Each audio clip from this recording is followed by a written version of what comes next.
കാശിയേട്ടൻ. രാധികയിൽ നിന്ന് അറിയാതെ ആ പേര് ഉയർന്നു വന്നു. കാശിയേട്ടാ! രാധിക വിളിച്ചതും കാശി കൈയുയർത്തി രാധികയെ തല്ലി. എടാ! ക്രിസ്റ്റി കാശിയുടെ കഴുത്തിൽ കുത്തിപ്പിടിച്ചു. വിട് കാശിയേട്ടനെ! രാധിക ക്രിസ്റ്റിയെ പിടിച്ചു വലിച്ചു. നീ മാറി നിൽക്ക്! ക്രിസ്റ്റി രാധികയെ പിടിച്ചു തള്ളിയതും രാധികയെ 2 കൈകൾ താങ്ങിപ്പിടിച്ചു. ഇരുട്ടായതിനാൽ രാധികയ്ക്ക് ആളെ മനസ്സിലായില്ല. അയാൾ രാധികയെ പിടിച്ചു വലിച്ചുകൊണ്ടുപോയി. എന്നെ വിട്! ആരാ നിങ്ങള്? ആരാന്ന്? അയാളൊന്നും മിണ്ടിയില്ല. അയാൾ രാധികയും കൂട്ടി ഒരുപാട് ദൂരം പോയിരുന്നു. അയാൾ രാധികയും വലിച്ചുകൊണ്ട് ചെന്നത് പഴയ കാളിയാർ മനയിലേക്കാണ്. അയാൾക്കു മുന്നിൽ വാതിലുകൾ മലർക്ക തുറന്നു. അയാൾ രാധികയെക്കൊണ്ട് അകത്തേക്ക് കടന്നതും വാതിലുകൾ തനിയെ അടഞ്ഞു. അയാൾ രാധികയുടെ കൈവിട്ടു. അവൾ ഇരുട്ടിൽ ചുറ്റും നോക്കി. പെട്ടെന്നാണ് അവളുടെ കണ്ണുകളെ മറച്ചുകൊണ്ട് വിളക്കുകൾ കത്തിയത്. അവൾ ചുറ്റും നോക്കിയപ്പോൾ തിരിഞ്ഞു നിൽക്കുന്ന ഒരാണ്ടൂപത്തെ കണ്ടു. ആരാ അത്? രാധിക ഭയത്തോടെ ചോദിച്ചു. അയാൾ തിരിഞ്ഞു. രാധികയുടെ ശ്വാസം നേരെ വീണു. അരുൺ ചേട്ടൻ! വാ അരുൺ ചേട്ടാ, നമുക്ക് മനയിലേക്ക് പോകാം. എങ്ങോട്ട്? അരുൺ ചോദിച്ചു. മനയിലോട്ട്. എനിക്ക് ശ്രീയേട്ടനെ കാണണം. എനിക്ക് പേടിയാവുന്നു. ഞാനുള്ളപ്പോഴോ? ഞാനുള്ളപ്പോ എന്തിനാ പേടിക്കുന്നേ? ഞാനല്ലേ നിന്റെ കൂടെ? നിന്റെ സ്വന്തം അല്ലേ ഞാൻ? അരുൺ രാധികയ്ക്ക് നേരെ നടന്നു. എന്താ അരുണേട്ട ഇങ്ങനൊക്കെ പറയുന്നേ? അരുണേട്ടൻ. രാധിക പിന്നോട്ട് നടന്നു. അരുണല്ല, മഹേന്ദ്രൻ. അരുൺ പൊട്ടിച്ചിരിച്ചു. നിന്നിലൂടെ നീലിമയെ സ്വന്തമാക്കാൻ വന്ന മഹേന്ദ്രൻ. നോ അരുണേട്ടാ, എന്റെ ശ്രീയേട്ടൻ! എനിക്കെന്റെ ശ്രീയേട്ടനെ കാണണം.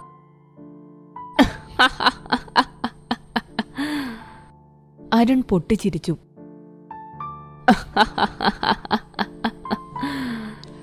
വരില്ലടി, അവൻ വരില്ല. മനക്കലെ ഒരു റൂമിൽ ബോധമില്ലാതെ കിടക്കുന്നുണ്ടവൻ. അവന്റെ വിചാരം നിന്റെ കാശിയാണ് മഹേന്ദ്രൻ എന്നാ. അപ്പോ നിങ്ങള്? രാധിക കരഞ്ഞു. അതേടി, ഞാൻ തന്നെ. അരുൺ രാധികയുടെ കൈ പിടിച്ചു. വിടന്നെ! വിടാൻ! പ്ലീസ് അരുണേട്ടാ! രാധിക കരഞ്ഞു. അരുൺ കണ്ണുകൾ പാതി അടച്ചുകൊണ്ട് തല തിരിച്ചു തോളിൽ കവിളൊരച്ചുകൊണ്ട് രാധികയെ നോക്കി. നീലിമ! അരുൺ രാധികയുടെ മുഖത്ത് തൊട്ടതും രാധിക തലകറങ്ങി വീണു. അരുൺ രാധികയെ താങ്ങിപ്പിടിച്ച് തങ്ങൾക്കായി ഒരുക്കിയ മണിയറയിലേക്ക് രാധികയെ കൊണ്ടുപോയി. അരുൺ രാധികയെ കട്ടിലിലേക്ക് കിടത്തി. അരുൺ രാധികയെ നോക്കി. കാലങ്ങളായുള്ള എന്റെ ആഗ്രഹം.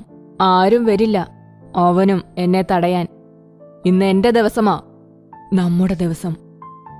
കണ്ണുകൾ അടച്ചുകിടക്കുന്ന രാധികയെ നോക്കിക്കൊണ്ട് അരുൺ അട്ടഹസിച്ചു. അരുൺ രാധികയെ നോക്കി അവളുടെ മുഖത്തൂടെ വിരലോടിച്ച് ചുണ്ടുകളിലേക്ക് മുഖം കൊണ്ടുവന്നതും അരുൺ തെറിച്ച് ചുമരിലിടിച്ചു വീണു. അരുൺ നിലത്തുനിന്ന് എഴുന്നേറ്റു. വൈശാഖൻ! അല്ലടാ, ശ്രീനാഥ്. ശ്രീനാഥ് തമ്പി. നീ എന്താ കരുതിയത്? ഞാൻ ബോധമില്ലാതെ കിടക്കുവാണെന്നോ? സംസാരം ആദ്യം നമ്മൾ തമ്മിൽ, ശ്രീനാഥും അരുണും തമ്മിൽ. അരുൺ കണ്ണുകൾ അടച്ചു തുറന്നു. അതെ, മഹേന്ദ്രൻ ഞാൻ തന്നെയാ, അരുൺ പറഞ്ഞു. അത് നീ പറയണ്ട അരുൺ. ഐ നോ, നീയാണ് മഹേന്ദ്രന്. നീ എന്താ കരുതിയത് ഞാനൊരു പൊട്ടനാണെന്നോ? നിനക്ക് തെറ്റി. എനിക്കറിയാമായിരുന്നു നിന്നിലാണ് മഹേന്ദ്രൻ ഉള്ളതെന്ന്. എനിക്ക് സംശയം തുടങ്ങിയത് നീ എന്നോട് പറഞ്ഞില്ലേ രാധികയെ വിവാഹം കഴിക്കരുതെന്ന്? അപ്പോഴാണ്. പിന്നീട് ഒരുപാട് തവണ നിന്നിലെ മഹേന്ദ്രൻ നീ പോലും അറിയാതെ പുറത്തേക്ക് വന്നു. നിനക്ക് ഓർമ്മയുണ്ടോ അന്ന് നമ്മൾ ട്രിപ്പ് പോയപ്പോ മതില് ചാടി പ്രപ്പോസ് ചെയ്യാൻ നമുക്കറിയില്ലെന്ന് നീ പറഞ്ഞത്? എനിക്കും രാധികയ്ക്കും മാത്രം അറിയാവുന്ന കാര്യമാ. അത് നീ എങ്ങനെ അറിഞ്ഞു? മഹേന്ദ്രന്റെ സാന്നിധ്യമുള്ളിടത്ത് വൈശാഖനം കാണുമെന്നത് നീ ഓർത്തില്ല. രാധികയെ ഗൗരി തള്ളിയിട്ടപ്പോ എന്റെ ഒപ്പം ഉണ്ടായിരുന്ന രാധികയെ നീ രക്ഷപ്പെടുത്തി. രാധികയെ വലിച്ചു നീ നെഞ്ചിലേക്കിട്ടപ്പോ നീ രാധികയെ മുടിയിൽ തലോടുന്നത് കണ്ടപ്പോ ഞാൻ ഉറപ്പിച്ചു. പിന്നെ ഞാൻ രാധികയെ കെട്ടിപ്പിടിച്ചപ്പോ നിനക്ക് വന്ന ദേഷ്യം. കാശിയെ മഹേന്ദ്രനാക്കി മാറ്റാനുള്ള നിന്റെ തന്ത്രങ്ങൾ. ഞാൻ കാശിയെ കാണാൻ പോകുന്നത് നീ തടഞ്ഞു. എനിക്ക് സംശയം ഇതായിരുന്നു. എന്റെ മുത്തച്ഛനാണ് വൈശാഖൻ. നീലിമ രാധികയുടെ മുത്തശ്ശി. കാശിയും മഹേന്ദ്രനും തമ്മിൽ ഒരു ബന്ധവുമില്ല. ഇനിയും വേണോ നിനക്ക് തെളിവ്? നിന്റെ കൂടെ നിന്റെ വീട്ടിലേക്ക് സച്ചി വന്നത് എന്റെ നിർദ്ദേശം അനുസരിച്ചായിരുന്നു. അവിടുന്ന് കിട്ടി നീ മഹേന്ദ്രന്റെ ആരാണെന്ന്. മഹേന്ദ്രന് പറ്റിയ ഒരബദ്ധമായിരുന്നു നിന്റെ അച്ഛൻ. നാട് മുഴുവൻ പെണ്ണുപിടിച്ചു നടന്ന നിന്റെ മുത്തച്ഛന് പറ്റിയ അബദ്ധം. കാശിയാണ് മഹേന്ദ്രനെന്ന് ഞാൻ പറഞ്ഞപ്പോ നിന്റെ മുഖത്ത് ഞാൻ കണ്ടു എന്നോടുള്ള പരിഹാസം. പക്ഷേ നീ മനസ്സിലാക്കിയില്ല. ഈ കഥയിൽ ഇടവേളയ്ക്ക് ശേഷം കാശിയായിരുന്നു എന്റെ കൂട്ട്. നിന്റെ കൂടെ രാധികയെ പറഞ്ഞയച്ചപ്പോൾ തന്നെ ഞാൻ കാശിയെ പിറകെ വിട്ടു. കാശിയിലൂടെ ഞാൻ അറിഞ്ഞു നീ എന്തെന്ന്. അന്ന് എന്റെ പെണ്ണിനെ നീയല്ലേ ഉപദ്രവിക്കാൻ നോക്കിയത്? ആഹാ, അറിഞ്ഞല്ലേ? പക്ഷെ ഇവിടെ നീ തോൽക്കും. വൈശാഖനു വേണ്ടി നീ കരുക്കൾ നീക്കുമ്പോ മഹേന്ദ്രനു വേണ്ടി ഈ അരുണും കരുക്കൾ നീക്കണ്ടേ? അല്ലെങ്കിൽ ഞാൻ കൊച്ചുമകനായിട്ടെന്താ കാര്യം ശ്രീനാഥേ? നീയല്ലേ തോറ്റത്? ശബ്ദം കേട്ടിടത്തേക്ക് അരുൺ നോക്കി. കാശിയും സച്ചിയുമായിരുന്നു. എല്ലാം ഞങ്ങളുടെ പ്ലാനായിരുന്നു. ശ്രീനാഥ് ഇന്ന് ഉറക്കൊഴുന്നേറ്റ് കാണിച്ചു കൂട്ടിയതും നീ മരുന്ന് കുത്തിവെച്ച് ശ്രീയെ ബോധം കെടുത്തിയതും നിനക്ക് പകരം ആന്റിഡോട്ട് കൊടുത്തു സച്ചി ശ്രീനാഥിന്. ഒന്നും അറിയാതെ ലച്ചു എന്നെ വിളിച്ചു. അപ്പൊ തന്നെ ഞാൻ സച്ചിക്ക് വിളിച്ചു. ലച്ചു വിളിച്ചിട്ടും വരാതിരുന്ന പ്രശ്നമാകണ്ടെന്ന് കരുതിയാ ഞാൻ വന്നത്. പ്ലാൻ പോലെ സച്ചിയും എന്റെ അമ്മാവനും തകർത്തഭിനയിച്ചു. ശ്രീക്കും രാധികയ്ക്കും വേണ്ടി ഞാൻ വീണ്ടും വില്ലനായി. ബട്ട് പിഴച്ചത് ക്രിസ്റ്റി വന്ന് കയറിയപ്പോഴാണ്. അവനുള്ളത് ഞാൻ കൊടുത്തിട്ടുണ്ട്. അവൻ വന്നപ്പോഴാണ് ഞങ്ങളുടെ ടൈമിംഗ് തെറ്റിയത്. പക്ഷേ നിനക്ക് പിന്നാലെ ശ്രീ ഉണ്ടായിരുന്നത് നീ അറിഞ്ഞില്ല. കാശി ചിരിച്ചു. അരുൺ ശ്രീനാഥിനെ നോക്കി. അന്ന് ഞാൻ ബ്രോയുടെ വീട്ടിലേക്ക് വന്നത് ഓർമ്മയുണ്ടോ? അന്നറിയാതെ അരുൺ ബ്രോയുടെ മുത്തശ്ശിയുടെ വായിൽ നിന്നാണ് എനിക്ക് ആ പേര് വീണ് കിട്ടിയത്, മഹേന്ദ്രൻ. സച്ചി അരുണിനെ നോക്കി. ഞങ്ങൾ കുറെ നാളായി അരുൺ ഈ പ്ലാനിംഗ് തുടങ്ങിയിട്ട്. കാശി ആദ്യം വില്ലനായിരുന്നു, പിന്നെ എന്റെ ചങ്കായി. എന്റെ മുന്നിൽ മിസ്ബിഹേവ് ചെയ്തത് നിന്റെ കണ്ണിൽ പൊടിയിടാനായിരുന്നു അരുൺ. ശ്രീ ചിരിച്ചു. വൈശാഖ! അരുണിന്റെ കണ്ണിൽ രക്തം നിറഞ്ഞു. കാശി, രാധികയെ കൊണ്ടുപോ, ശ്രീനാഥ് പറഞ്ഞു. ശ്രീ, നീ ഒറ്റയ്ക്ക്? കാശി ശ്രീനാഥിനെ നോക്കി. ശ്രീനാഥല്ല, വൈശാഖൻ. വൈശാഖൻ കാശിയെ നോക്കി. പോ ഇവളെയും കൊണ്ട്. ഇവിടെ നിങ്ങൾക്ക് കാര്യമില്ല. ഇതാത്മാവും ആത്മാവും തമ്മിലുള്ള പകയാ. വൈശാഖൻ മഹേന്ദ്രനെ നോക്കി. കാശി രാധികയെ എടുത്തു. മഹേന്ദ്രൻ കാശിയെ നോക്കി. മഹേന്ദ്രന്റെ കണ്ണുകളിൽ നിന്ന് വന്ന അഗ്നി കാശിയുടെ മേലെ തട്ടാതിരിക്കാൻ വൈശാഖൻ കാശിക്ക് മുന്നിൽ കയറി നിന്നു. നിങ്ങൾ പോ! വൈശാഖൻ അലറി. കാശിയും സച്ചിയും രാധികയും കൊണ്ടുപോയി. വൈശാഖൻ ശരീരം കുടഞ്ഞതും തീ കെട്ടടങ്ങി. വൈശാഖൻ മഹേന്ദ്രനെ നോക്കി ചിരിച്ചു. മഹേന്ദ്രന്റെ മുഖം കോപം കൊണ്ട് ജ്വലിച്ചു. പാഞ്ഞടുത്ത മഹേന്ദ്രന്റെ ചവിട്ടിൽ വൈശാഖൻ തെറിച്ചു വീണു. ഇടയുടെ ആഘാതത്തിൽ ശ്രീനാഥിന്റെ നെറ്റിയിടിച്ചു ചോര വന്നു. വൈശാഖൻ എഴുന്നേൽക്കാൻ ശ്രമിച്ചതും മഹേന്ദ്രൻ ശ്രീനാഥിന്റെ പിൻകഴുത്തിൽ ചവിട്ടിപ്പിടിച്ച് ഞെരിച്ചു. വൈശാഖന്റെ കൃഷ്ണമണികൾ നിർത്താതെ ചലിച്ചു. ഞാനല്ല, ശ്രീനാഥ് മരിക്കും. പാടില്ല. ഒന്ന് തോറ്റുകൊടുത്തേ പറ്റൂ. അല്ലെങ്കിൽ ശ്രീനാഥിനെ ഇവൻ കൊല്ലും.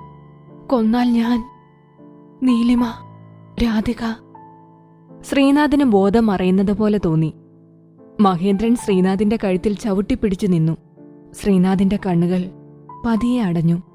അരുൺ കാലെടുത്തു മാറ്റി ശ്രീനാഥിനെ കാലുകൊണ്ട് തട്ടിയിട്ടു. ഇപ്പൊ നിന്നോട് സംസാരിക്കുന്നത് മഹേന്ദ്രൻ അല്ല ശ്രീനാഥ്, അരുണാണ്. രാധിക എനിക്കുള്ളതാ, എനിക്ക് മാത്രം. വൈശാഖിന് തെറ്റിയ പോലെ നിനക്കും തെറ്റും. അരുൺ നിലത്തു വീണ് കിടക്കുന്ന ശ്രീനാഥിനെ നോക്കി. ഞൊടിയിടയിൽ അരുൺ മനക്കിലെത്തി. സച്ചിയും കാശിയും ഒഴികെയുള്ളവർ ആവാഹനക്കളത്തിലായിരുന്നു. സച്ചിയും കാശിയും രാധികയ്ക്ക് കാവൽ നിൽക്കുകയായിരുന്നു. കാശിയേട്ടാ, എനിക്കാകെ ഭയമാകുന്നു. അവിടെ കുട്ടേട്ടൻ. സച്ചി കാശിയെ നോക്കി. ഇല്ലടാ, അവനൊന്നും പറ്റില്ല. ശ്രീയുടെ കൂടെ വൈശാഖനുണ്ടല്ലോ. മരിച്ചു. നിന്റെയൊക്കെ ശ്രീനാഥ് മരിച്ചു. കാശിയും സച്ചിയും തിരിഞ്ഞു നോക്കി. അരുണിന്റെ മുഖത്തെ ചിരി കണ്ട് കാശിയും ഭയപ്പെട്ടു. പോയി നോക്ക്, ജീവനില്ലാത്ത അവന്റെ ശരീരം കൊന്നു ഞാൻ. അരുൺ അലറി ചിരിച്ചു. നോ! സച്ചിയുടെ കണ്ണുകൾ നിറഞ്ഞു. ഇനി എനിക്ക് വേണ്ടത് അവളെയാ, നീലിമയെ, എന്റെ ആഗ്രഹം, എന്റെ നീലിമ. അരുൺ രാധികയെ കിടത്തിയിരിക്കുന്ന റൂമിന് നേരെ നടന്നതും കാശി അരുണിനെ തടഞ്ഞു. വൈശാഖന് കഴിഞ്ഞില്ല, എന്നിട്ടല്ലേ നീ? അരുൺ കൈവീശി കാശിയുടെ മുഖത്തേക്കടിച്ചു. വീഴാൻ പോയ കാശിയെ സച്ചി പിടിച്ചു. കാശി തിരിഞ്ഞു നോക്കിയതും രാധികയെ കിടത്തിയ വാതിലടഞ്ഞു. കാശിയും സച്ചിയും വാതിലിൽ തട്ടി വിളിച്ചു. സച്ചി, നമ്മൾ എന്തു ചെയ്യും? കുട്ടേട്ടനെ കൊണ്ട് നടക്കൂ. പക്ഷെ കുട്ടേട്ടൻ... വാ, നമുക്ക് പോയി നോക്കാം. നമ്മളെക്കൊണ്ട് ഇവനെ തടയാനാവില്ല. കാശിയും സച്ചിയും ശ്രീനാഥിനെ തിരഞ്ഞുപോയി. അകത്ത് കയറി അരുൺ കട്ടിലിൽ കിടക്കുന്ന രാധികയെ കണ്ടു ചിരിച്ചു. അരുൺ തല കുടഞ്ഞ് ചെരിച്ചു പിടിച്ചുകൊണ്ട് രാധികയെ നോക്കി. മെല്ലെ അരുൺ ശ്രീനാഥിന്റെ രൂപത്തിലേക്ക് മാറി. രാധു. അരുൺ രാധികയുടെ അടുത്തു വന്നിരുന്ന് രാധികയെ വിളിച്ചു. രാധിക കണ്ണു തുറന്ന് അരുണിനെ നോക്കി. ശ്രീയേട്ടാ. രാധിക അരുണിനെ കെട്ടിപ്പിടിച്ചു. ശ്രീയേട്ടാ, അരുണേട്ടൻ എന്നെ... കരയല്ലേ രാധു, എനിക്ക് മനസ്സിലായി. നമുക്ക് പോകാം, ഇവിടുന്ന് പോകാം. ഞാൻ കാലത്ത് പറഞ്ഞതല്ലേ പോകാന്ന്. ആ, പോകാം ശ്രീയേട്ടാ, നമുക്ക് പോകാം ഇവിടുന്ന്. വായോ. രാധികയുടെ കൈ പിടിച്ചു അരുൺ. രാധിക അരുണിനൊപ്പം നടന്നു. കാശിയും സച്ചിയും ശ്രീനാഥിനെ അന്വേഷിച്ചു പോയി. എല്ലാവരോടും പറയണ്ടേ ശ്രീയേട്ടാ നമ്മൾ പോകുന്നത്? വേണ്ട, വീടില്ല നമ്മളെ. പറയാതെ പോകാം, അതാ നല്ലത്. ശരിയാ, നമുക്ക് പോകാം. രാധിക അരുണിനെ നോക്കി. നമുക്ക് പോകാം, രാധിക സ്വയം പറഞ്ഞു. ഇരുവരും വീടിന്റെ പിന്നിലൂടെ നടന്നു. കാവിനപ്പുറം കാറുണ്ട് രാധു, നമുക്കതിൽ പോകാം. രാധിക മൂളി. അരുണൻ രാധികയെ നടന്ന് കാവിന്റെ അടുത്തെത്തിയതും രാധിക നിന്നു. എന്താ രാധു, വാ, നമുക്ക് പോകാം. പോകാം ശ്രീയേട്ടാ, കാവിൽ പ്രാർത്ഥിച്ചിട്ട് നമുക്ക് പോകാം. വാ. രാധിക വിളിച്ചു. നേരമില്ല രാധു, വാ നീ. അരുൺ രാധികയുടെ കൈ പിടിച്ചു. രാധിക ശക്തിയിൽ തന്റെ കൈ കുടഞ്ഞതും അരുൺ വീഴാൻ പോയി. അരുൺ തിരിഞ്ഞു നോക്കിയപ്പോൾ കണ്ടത് രാധികയായിരുന്നില്ല, നീലിമ. അതെ, നീലിമ തന്നെ. നീ കൊന്നുകളഞ്ഞ നീലിമ. ഈ ശരീരം മോഹിച്ച് നീ ഇല്ലാതാക്കിയ നീലിമ. ഞാനല്ല നിന്നെ കൊന്നത്. നിനക്ക് തോന്നുന്നുണ്ടോ എനിക്ക് നിന്നെ കൊല്ലാനാകുമെന്ന്? ഇല്ല നീലിമ, നിന്നെ കൊല്ലാൻ എനിക്കാവില്ല. പിന്നെ ആരാ എന്നെ കൊന്നത്? ഇരുട്ടിലൂടെ എന്റെ വയറ്റിൽ കത്തി കുത്തി കയറ്റിയതാരാ? പറയാം, പക്ഷെ എനിക്ക് നടക്കാതെ പോയാ ആ മോഹം നടത്തിത്താ നീ. എന്നാൽ ഞാൻ പറയാം. ഇല്ല, നിങ്ങൾക്കെന്നെ തൊടാനാവില്ല. അരുൺ പൊട്ടിച്ചിരിച്ചു. ഇനി നിനക്ക് ഞാനേ ഉള്ളൂ. അവൻ മരിച്ചു, ശ്രീനാഥ്. ശ്രീനാഥിലല്ലാതെ നിന്റെ വൈശാഖന് മറ്റൊരു രൂപം സ്വീകരിക്കാനാവില്ല. ഇല്ല, എന്റെ ഉണ്ണിയേട്ടനൊന്നും പറ്റില്ല. എന്റെ കൈകൊണ്ടാ നീലിമ ഞാനവനെ കൊന്നത്. അവന്റെ ശ്വാസം പോകുന്നത് ഞാൻ അറിഞ്ഞു. അരുൺ പൊട്ടിച്ചിരിച്ചു. എന്റെ ശ്രീയേട്ടൻ. പെട്ടെന്ന് നീലിമയിൽ നിന്ന് രാധികയിലേക്ക് രാധിക മാറി. എന്റെ ശ്രീയേട്ടനെ നീ... ശ്രീയേട്ടാ! രാധിക അലറിക്കരഞ്ഞു. കൊന്നു രാധികെ, നിന്റെ ശ്രീയേട്ടനെ ഞാൻ കൊന്നു. നിനക്കു വേണ്ടി. നമുക്കൊപ്പം ജീവിക്കാൻ. അരുൺ രാധികയെ അടുത്തേക്ക് പിടിച്ചു വലിച്ചു. നോ! രാധിക അരുണിനെ തള്ളിയിട്ടു. ശ്രീയേട്ടാ! രാധിക ഇരുട്ടിലൂടെ ഓടി. രാധികയ്ക്ക് വയറു വേദനിച്ചു തുടങ്ങി. രാധിക ഒരു മരത്തെ ചാരി നിന്നു. അമ്മേ! രാധിക കരഞ്ഞു. അമ്മേ! രാധിക അടിവയറ്റിൽ കൈവച്ചു നിലവിളിച്ചു. ശ്രീയേട്ടാ! അതൊക്കെ പൊക്കോട്ടെ നീലിമേ. മഹേന്ദ്രൻ മുന്നിൽ വന്നു നിന്നു. നീലിമ മഹേന്ദ്രനെ നോക്കി. മഹേന്ദ്രൻ നീലിമയുടെ അടുത്തേക്ക് നടന്നു. ഉണ്ണിയേട്ടാ! ഉണ്ണിയേട്ടാ! വരില്ല നീലിമേ, ആരും വരില്ല നിന്നെ രക്ഷിക്കാൻ. ഇന്നത്തോടെ എന്റെ ആഗ്രഹം തീരും. നീ എന്ന ആഗ്രഹം. ഇല്ല, നടക്കില്ല. നീലിമ മഹേന്ദ്രനെ നോക്കി. മഹേന്ദ്രൻ നീലിമയെ അടിച്ചതും നീലിമ താഴേക്ക് വീണു. രാധികയുടെ കാലുകളിലൂടെ രക്തമൊലിച്ചിറങ്ങി. അരുൺ രാധികയ്ക്കരികിൽ മുട്ടുകുത്തി നിന്നു. നീലിമ, എന്റെ സുന്ദരി കുട്ടി. ബോധമില്ലാതെ കിടക്കുന്ന രാധികയുടെ കൈയെടുത്ത് മഹേന്ദ്രൻ ചുംബിച്ചു. നീ ഈ നഖങ്ങൾ കൊണ്ട് പോലും എന്റെ നീലിമയെ എന്നെ മോഹിപ്പിച്ചിട്ടുണ്ട്. ഒരുപാട് പെണ്ണുങ്ങളെ കണ്ടിട്ടുണ്ടെങ്കിലും നിന്നെപ്പോലെ ഒരുത്തിയില്ല നീലിമ. ബോധമില്ലാതെ കിടക്കുന്ന രാധികയുടെ കവിളിൽ അരുൺ തൊട്ടു. മഹേന്ദ്രൻ രാധികയുടെ മുഖത്തേക്ക് മുഖമടുപ്പിച്ചതും മഹേന്ദ്രൻ തെറിച്ച് ഉരുണ്ടു വീണു. മഹേന്ദ്രൻ മുഖമുയർത്തി നോക്കി. വൈശാഖൻ! മഹേന്ദ്രൻ നിലത്തുനിന്ന് എഴുന്നേറ്റു. വൈശാഖൻ മഹേന്ദ്രനെ നോക്കി ചിരിച്ചു. നീ എന്താ കരുതിയത്? ശ്രീനാഥിനെ നീ കൊന്നെന്നോ? വൈശാഖനുള്ളപ്പോ അത് നടക്കുവോ? മഹേന്ദ്രൻ ശ്രീനാഥിന് നേരെ പാഞ്ഞടുത്തതും ശ്രീനാഥ് വായുവിൽ ഉയർന്നു പൊങ്ങി അരുണിന്റെ നെഞ്ചിലേക്ക് ചവിട്ടി. അരുൺ മലർന്നടിച്ചു വീണു. കാശി! വൈശാഖൻ അലറി. കാശിയും സച്ചിയും ഓടിവന്ന് രാധികയെ എടുത്തു. മഹേന്ദ്രൻ അവർക്ക് നേരെ പാഞ്ഞതും ശ്രീനാഥിലെ വൈശാഖൻ കൈകൊണ്ട് മഹേന്ദ്രന്റെ കഴുത്തിൽ പിടിച്ചു. മഹേന്ദ്രന്റെ കഴുത്ത് ശ്രീനാഥിന്റെ കൈക്കുള്ളിൽ കിടന്ന് ഞെരുങ്ങി. അരുണിൽ നിന്നൊരു കറുത്ത പുക ഉയർന്നു മാറി. അരുണിന്റെ കണ്ണുകൾ തുറഞ്ഞു നിന്നു. ആ കറുത്ത രൂപം ശ്രീനാഥിനെ നോക്കി. ശ്രീനാഥ് ചിരിച്ചു. മഹേന്ദ്ര, നിനക്ക് സ്വീകരിക്കാൻ കഴിയുന്ന രൂപം അരുണിന്റേത് മാത്രമാണ്. അതുകൊണ്ട് ഇവനെ ഞാനങ്ങ് കൊന്നുകളയും മഹേന്ദ്ര, നിന്റെ പേരക്കുട്ടിയെ. വേണ്ട വൈശാഖ, അരുത്. എങ്കി പറയടാ, ആരാ നീലിമയെ കൊന്നത്? അല്ലെങ്കിൽ അരുൺ വെറും ഓർമ്മ മാത്രമാകും.